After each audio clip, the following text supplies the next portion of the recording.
Welcome to the Slop Temple. We pray this video helps. You begin by searing aromatics and browning mutton to develop depth. Heat a large pot, add a splash of oil, then brown bone-in mutton on both sides.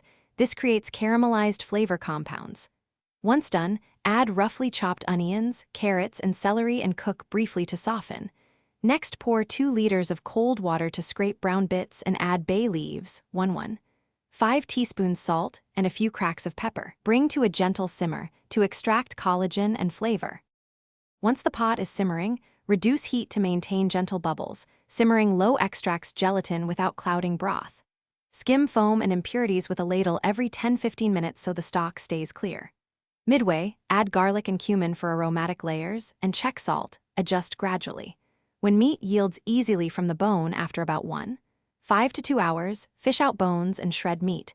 This concentrates texture and makes serving easier. Make sure to keep some broth for final seasoning. You finish by returning shredded mutton to the pot with diced vegetables and fresh herbs. Simmer just 10 to 15 minutes so veg stay tender. If you want body, whisk 1 tablespoon flour into a small amount of cold broth first, then stir in or puree half the cooked veg and add. This thickens naturally. Taste and adjust salt and acidity with a squeeze of lemon if needed. If your broth is cloudy, chill briefly, remove congealed fat, and strain through a fine cloth to clarify. Thanks for watching. Consider subscribing if we helped you.